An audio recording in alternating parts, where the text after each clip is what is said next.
I think we're live. I do think we're live, but I'm still hearing music. Ah, I see.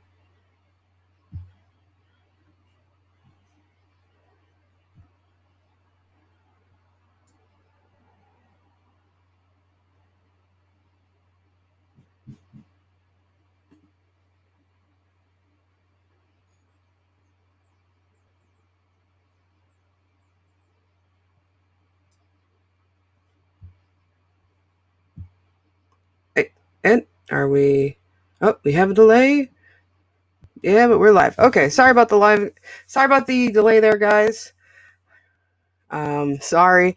It's gonna take me about 30 seconds to catch up with myself.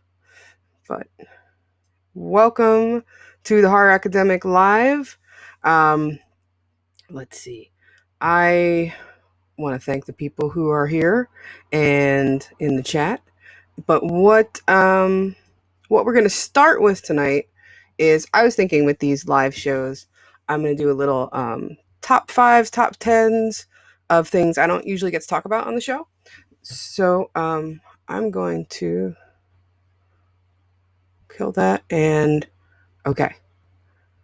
Alrighty. So my top 10 for this month, because I was going to do top five, but I couldn't narrow it down, is graphic novels that I recommend everybody should read. Things that I absolutely love. And we're going to be taking, I know some comic fans out there might argue with some of my choices as graphic novels because most of these are not intended as one story, but let's see, these are single issues that are bound editions. Should put it that way. Let's put it that way. Single issue bounds. And my top 10, I've got a little stack here. We're going to go through them. And I'm going to start with probably one of the ones that got me really into, like, I don't know, going with the collecting of comics more than just reading comics. And it is the original Teenage Mutant Ninja Turtles Eastman and Liard storyline. This bound edition, I thought I got it right after the first movie came out, but I guess it's a reissue that came out in '92.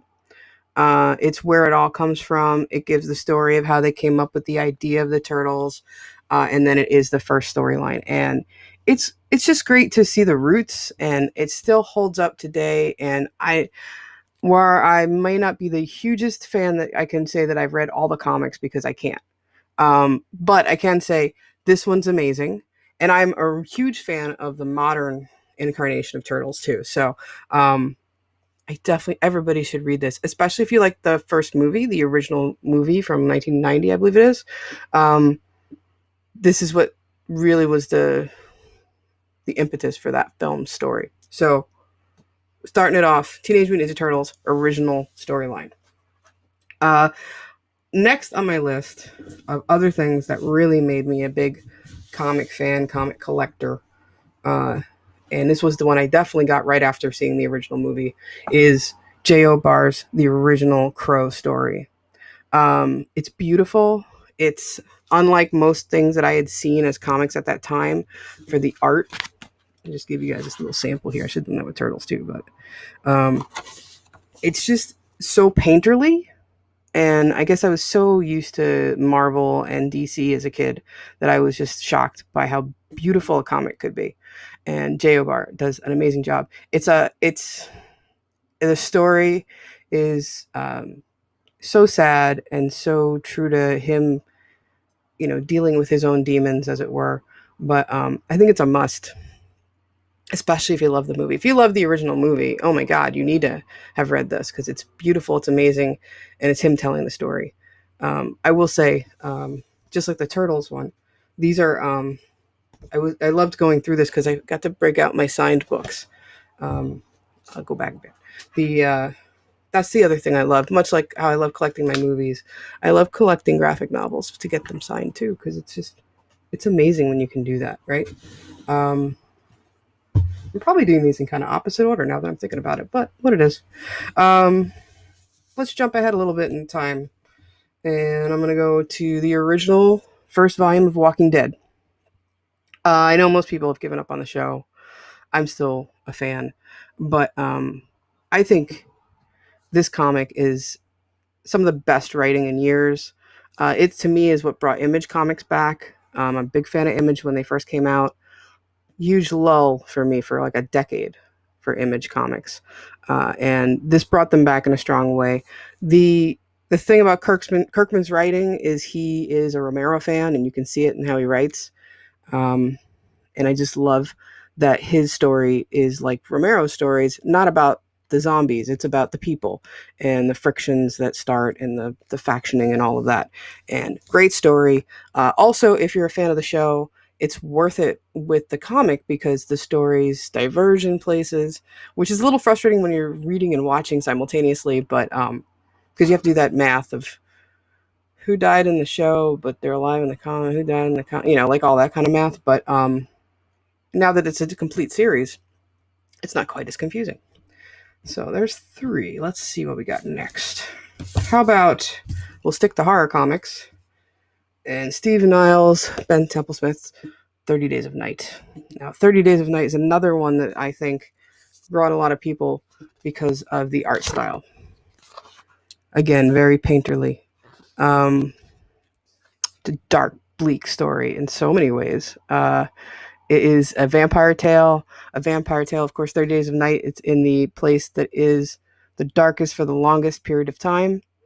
So the vampires get the most time out of their cages and shells, as it were. But it's a gruesome tale, too, and you didn't expect that, particularly, I think, at the time. IDW put this one out. And, of course, Niles has done so many amazing things since that. So that's a great breakout book. This one signed? Oh, yeah. This one's signed, too. Isn't that cool? I like comic conventions. They don't usually charge you for their autographs. Sticking with modern comics, how about Saga? We're going sci-fi for this one. Saga is an amazing tale. Okay, a bunch of people who I did not know were comic fans got me into Saga. This is a story of 2 races of people that it's either you have wings or you have horns. And it's this scandalous tale of rebels who have an interspecial marriage of sorts, and it's such a great metaphor. They have so much fun with it. It's all over the place. It's violent. It's crude. It's silly. It's sexual. It's a great story. And I think most people who are especially science fiction fans are very aware of Saga. This is let's see, Brian K. Vaughan and Fiona Staples. I wish this one was signed. It's not. But I just love this story so much. They're on hiatus now, which is such a bummer because I don't know if they're going to come back and finish out the story. But if you're not reading Saga and you like smart comics, you should. So where are we at right now? That is book 5. We're already 1, 2, 3, 4, 5 halfway through. So let's do a question. Let's do a couple questions. We have a question from the audience. I have an audience of 1 in person, and he's throwing a question out here. Hi, Keith Salamani at Radio Free Times. Now, my question is, they can't hear so you. far, quite a few of your books that you chose were adapted into movies. Yeah. What are your favorite movies that were adapted into comics to go the opposite direction? Go in the opposite direction? Movies that became comics? Ooh, that's a tougher one. I'm so used to answering the flip side question. I don't know. Let me think about that. So, movies that became comics afterwards. Well, I can go TV because I think my absolute favorite comic for a while there was the new Buffy the Vampire Slayer series. Starts with season 8 is it?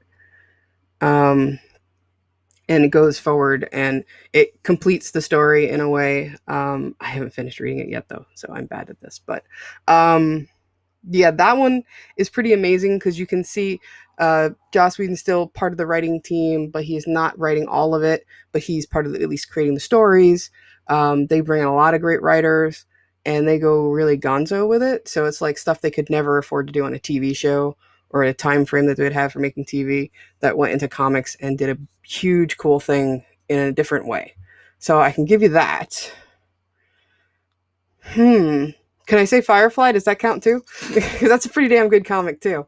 I do like a lot of tie-in stuff, so I'm trying to think. There has to be others. Well, since you know my comic book collection, do you have anything that you thought I was going to say? Night of the Living Dead. The Night of the Living Dead graphic novel is quite good. It originally came out in the 90s. Um, I did the year of the 50th anniversary. They did a beautiful reissue of it. Um, I do recommend that. And that's another one, much like the J.O. Barr and Steve Niles, well, Temple Smith. It's painterly. That is a painted comic book as well. And it is quite beautiful. And it is a really good telling of the story, and it led into its own story afterwards as well. So, okay, Night of the Living Dead, the comic, I will definitely give you that one. And you can be heard, actually, apparently. um, well, if you go in the manga world, so much of it goes back and forth. But most of them, I would say I love. We'll have to do a manga and anime list one of these live shows. I'll do my top mangas. How's that one? And I won't get into that right now. The Doctor Who comics in the 80s were quite good.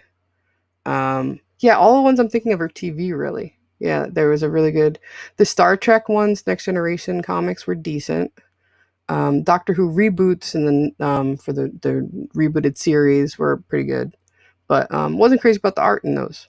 Um, yeah, there's a lot of good TV crossovers, and I see Chris is saying what Aliens.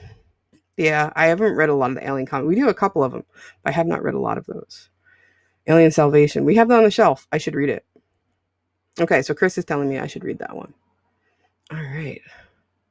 Let me, while I'm looking at the chat, I know Chris started the chat off with a cool question. Chris, of course, Chris McDonald of GargantuCast. Everyone should listen to GargantuCast if you're a fan of kaiju and monster stuffs, because I've been a guest on there. It's a fun show. It's a good show. Good guys. What was the hardest film to find in your collection? If you're talking about just to see, that is a really tough question. If it's to own, like on a certain format, then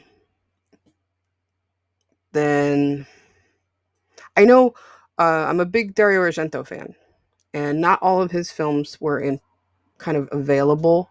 Like they were the really popular ones, but it took me a long time to get a copy of Four Flies on Grey Velvet, which is one of his giallos in the Animal series. That one was a tough one to find for quite a long time. For Romero, it was very hard for years and years and years to see There's Always Vanilla. Hardest to own by DVD. Yeah, these were both DVD finds I had to do after years of not being able to see them on video. There's a lot that I could still probably use to fill out my collection. I know I'm missing some of the early Cronenberg. Like I know there's a collection of Cronenberg shorts. I need to get that. I think it's out of print, so that's probably why that's hard. Yeah, that's a good question. Laserdiscs, it was always a matter of waiting for it to go up for sale, and then I would get it because there's most of the ones I wanted. I just, I pounce. I'm a big eBay Laserdisc fan. I haven't gotten as many in the years because there's just not as much out there. So, yeah, those would probably be two of the top on my list. Yeah, and probably it's fair to say that both of those films were hard to find because they weren't particularly accessible. Oh, I guess another one I still don't own that was hard for me to find for years and years and years, and thanks to streaming, I finally saw was Ganja and Hess. Because I'm a huge fan of Dwayne Jones because of Night of the Living Dead, obviously. And it was just not a very, it's more of an art film. I'll put it that way. So it's not something they could really put out easily and say, yeah, it's a vampire film, kind of, sort of, maybe. For VHS, yeah, I never was able to get any of those on VHS, and that's when I was really looking at first. The hardest VHS that I still have, I only kept a few of my VHS, which I know would surprise collectors these days since VHS collecting is a big thing on its own. But and I kept music video collections because those weren't ported over to DVD as much, like Marilyn Manson's video collections, the Nine Inch Nail video collection. I still have those. And I have the Night of the Living Dead 25th anniversary, which was a 2-tape VHS, which is another one that was not, the interviews on that were not ported over, but that was an oddity to have a 2-taper. So those are the conquests that I kept. Yeah, I'll keep thinking about it, Chris. If I think of any others, I'll shout them out too. Let me go now to some more of my top 10 here. Here's a recent one for me, but of course not for the rest of the world because it's been out for years and years and years. I really, actually during the pandemic, got really into Usagi Yojimbo. I only knew him as like the slight crossover into the Turtles world. And a couple years back, one of the comic shops around here went out of business, and I grabbed this book as one of the ones I got. And I never read it, and it was sitting on the shelf staring at me for years and years. And finally read it, I guess, in March when everything started. Stan Sakai's original story. It's beautiful in a fun, kind of goofy comic strip way, but still, there's still these moments of like just poetic, like samurai film kind of. But then you get these like wonderful little comic book chaos scenes of just like everybody brawling at once.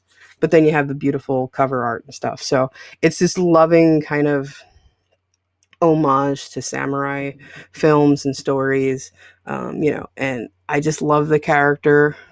He's kind of quiet, sensible type, but his personality comes out every now and then, and the characters that he meets along the way are very fun. So I definitely, I've read I've read at least half the series now. I've bought all the books that are in the original run now, and definitely I was mad at myself that I hadn't read this like 10 years ago, so I could have read all of them by now. So that's how good this is. I should have read it. So I'm telling you guys, you should read it. Next on the list, because I did notice Chris was saying that his favorite Alien comic was a Mike Mignola. So let's talk old school Mike Mignola. Hellboy Volume 1. I mean, I love the Hellboy movies. And I had only read, I think, the first book when the movie, I think maybe when the movie was announced, I picked up the first book. And I love, again, Mignola's style is so different. It's him in any book that he draws in. I mean, if it's he's done stuff in DC, I think he's done stuff in Marvel as well. Yeah, you always know when it's his hand. Like, his style is so cool. I love it. It's like minimalist, just bold colors. I don't know. I really dig his art style, his story style. What's up? Interesting fact about Mignola, what makes his style so distinct, he only works in Sharpie marker to do his ink. He's a Sharpie guy? He's a Sharpie guy. That's cool. Is that why you're a Sharpie guy? No, but it's a nice coincidence. It's a nice coincidence, yeah. My husband does all his work in Sharpie as well. So, should I do a little plug? Go to Pinups by Indy on the Instagrams and the... IndiePlanet.com, buy a comic book. IndiePlanet.com to buy a comic. Yep. Yep. His comics are all still available online. Let's see. I'm going to save... Okay. Here's my order then for the final 3. This one I had to borrow from the guy in the corner because I did not own a copy. I read his. Watchmen. I've read the newer, like Beyond Watchmen and things like that, but Watchmen is of, what is this, like 1980 some 80 what 80 mid-80s 86 or something. It's still in that old school DC Marvel vein, but it breaks everything wide open and changes everything. The way the story's told, the anti-hero kind of synopsis, the who's watching the Watchmen. That is just, it's so different for the time. What I mean is by it still having that 80s, 90s, or 80s or early 80s, 70s DC, it's very wordy, which you wouldn't have guessed. Same thing when I read V for Vendetta, when that movie was announced. I was surprised how wordy the comic was.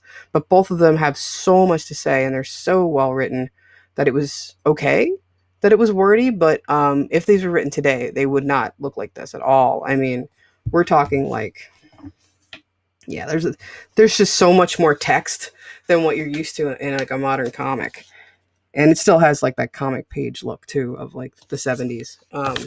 But Alan Moore, Dave Gibbons, it is there's a reason this is considered one of the best comic books ever made, because it is. It's the smartest story. And for all the people out there that hate the movie, I love the movie. It's not the book, but it's a really good interpretation of it, and I really enjoy the film. Um, I don't know why people don't like it. Yeah. Yep. Gothic meets Jack Kirby. Yep. And Alan Moore's art is always amazing. I love his stuff. Yeah, it's this more mature style of storytelling that you don't see. Um, I don't know if they were just scared to tell deeper stories in comics before that, but this was kind of like the floodgates opened, right? This was modern comics. Um, my number two comic of all time, like of my top three, and I'm a fan of the TV show, but it all comes down to this: the original Preacher run, the first, which is kind of like the of the graphic novels, is the first three books, I think. Um, this is one of the darkest. I like when reading it, you're like, I didn't know they could tell a story like this in a comic book. I didn't know they were allowed to. Like I thought there were some rules, and obviously when I read Preacher, I realized there are no rules. You can do whatever the hell you want because these guys broke all the rules.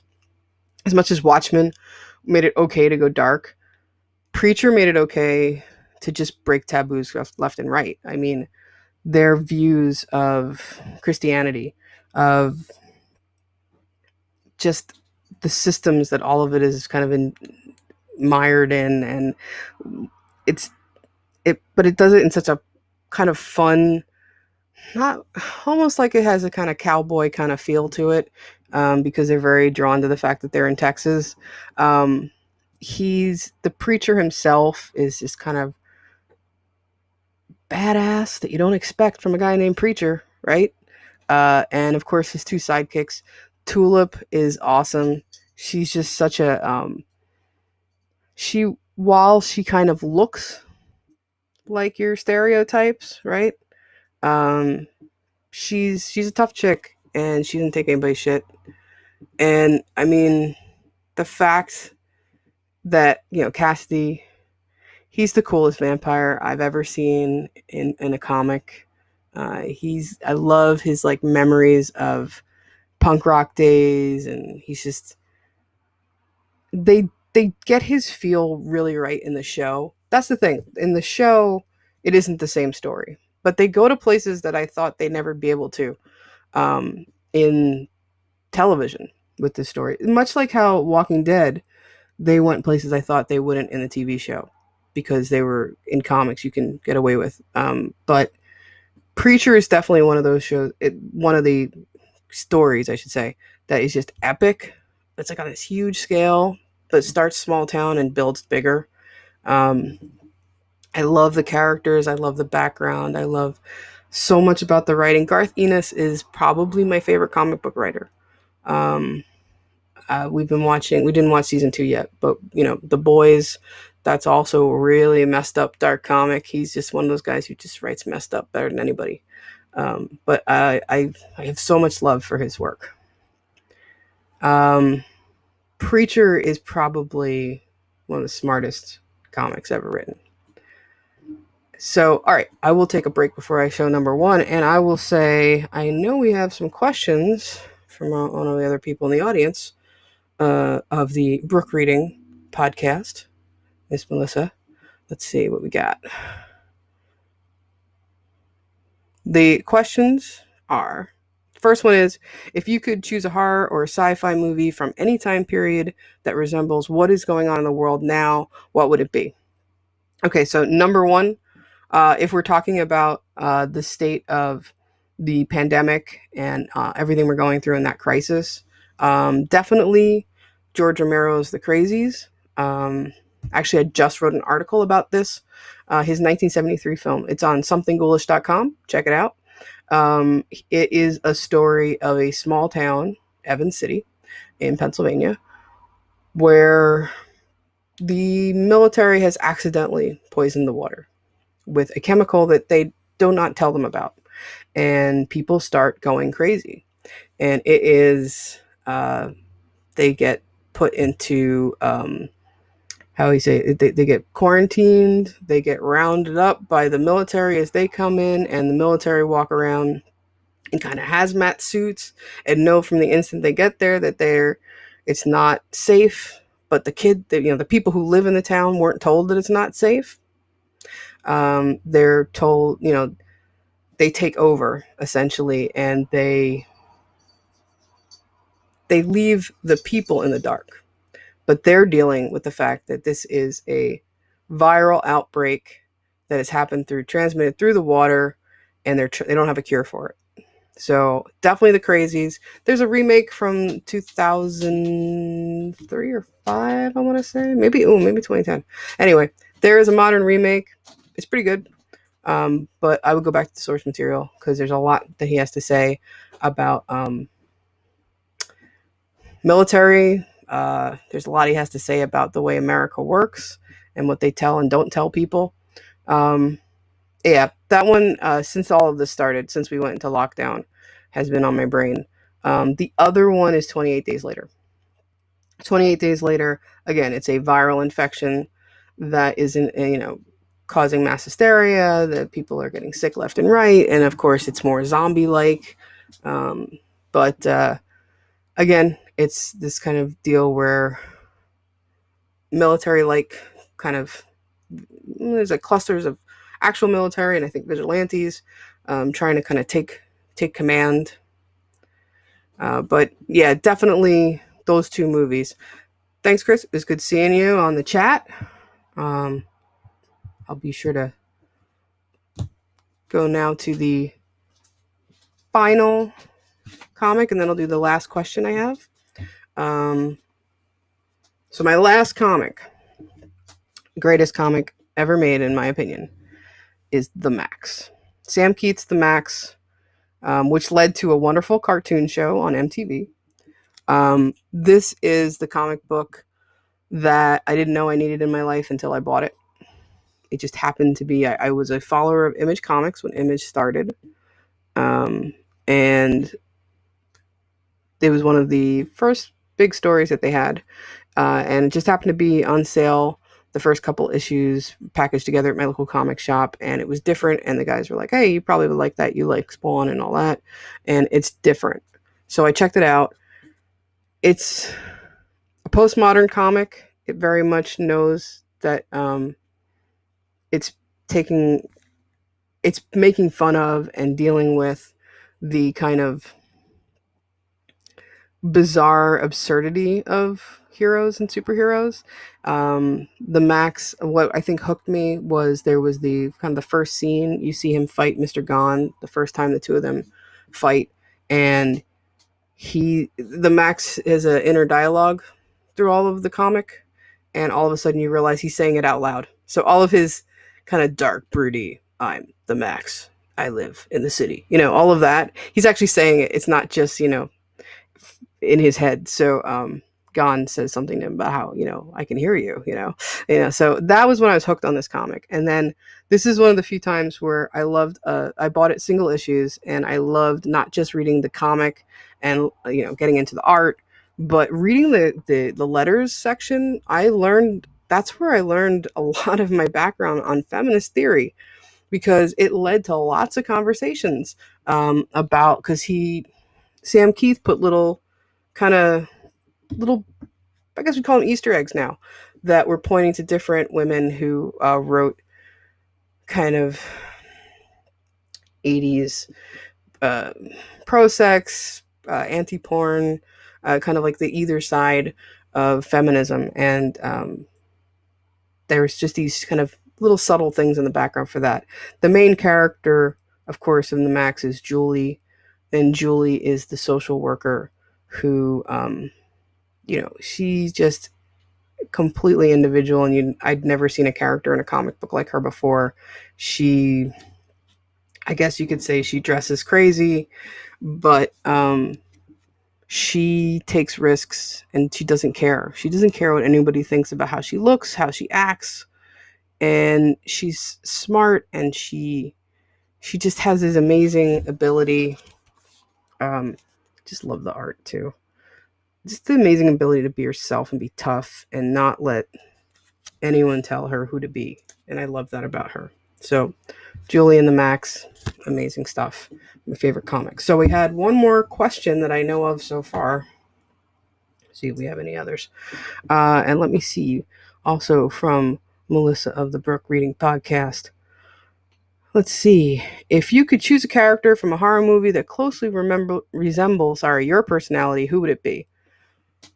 I know who I'd want to be, who I'd like to be, who I'd hope I am, but wow.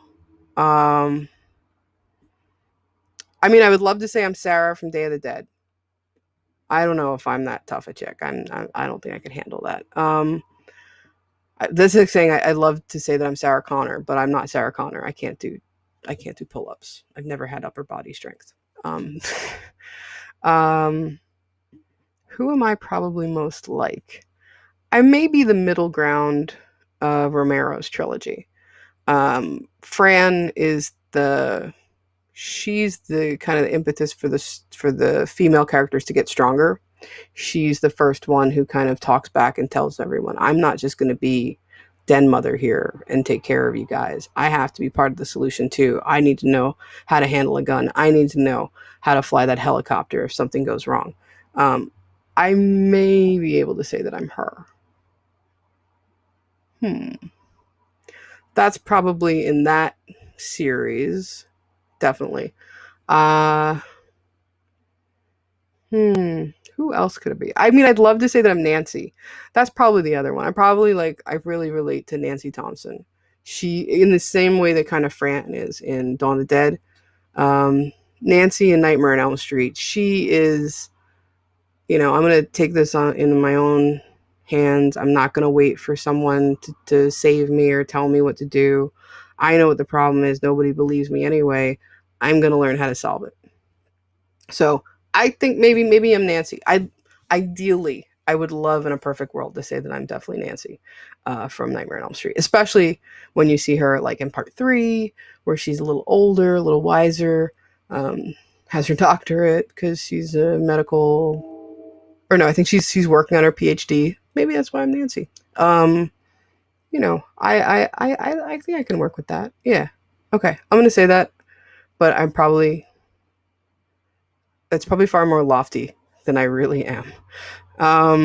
Let's see. Do we have any more questions that came up in the chat? How about a question from the floor? Oh, me? Yeah. You said you had a couple questions. Give me one. Okay, the Bruce Campbell special. Who would win in a fight, a monkey or a robot?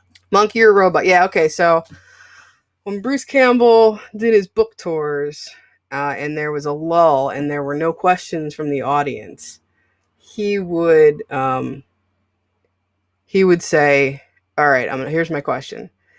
Yeah, who would win a fight, a monkey or a robot, right? My theory with this is that it matters how smart the monkey is. Like, what are we talking monkey-wise here? Are we talking like, your average everyday monkey, or is this like a Planet of the Apes monkey? Because if it's a Planet of the Apes monkey, they could probably dismantle that robot and the robot's gone. If it's a everyday common household monkey, he could probably fling enough poo to gum up the works and the robot would no longer be I'm thinking it would immobilize with poo. Yeah. So I'd say the super smart monkey on the one side could totally take him apart and the robot would be functionless, or, go old school and just throw some poo. And, either the robot would either be so caked in it he couldn't move anymore, or he would just give up and go home because it's gross. So. Aren't you glad you asked? Yeah. Thanks so much for asking that question. Let's see. do we have? Where are we doing right now? How are we doing on time? Oh, I think I hit all 10 of my books, and I only got 6 questions in. Thank you so much. I mean, we got Indy from Pinups by Indy. We got Mel from the Book Reading Podcast. We have Chris from Gargantucast. So thanks to my friends for being part of this little experiment today. And, you know, once a month we'll be live. If it's a solo show like today, it'll be a nice little half-hour chunk where I can do a top 10 list and answer a few questions. And when we can, we'll have the whole gang. And it will be, you know, Melissa and Allison and Krissa, and we'll pick a pop culture topic for the day and we'll go at it. So I will see you next month in October. We should have some fun October topics. And thank you guys so much for tuning in. And this has been the Horror Academic Live. Thanks, guys. Have a good night.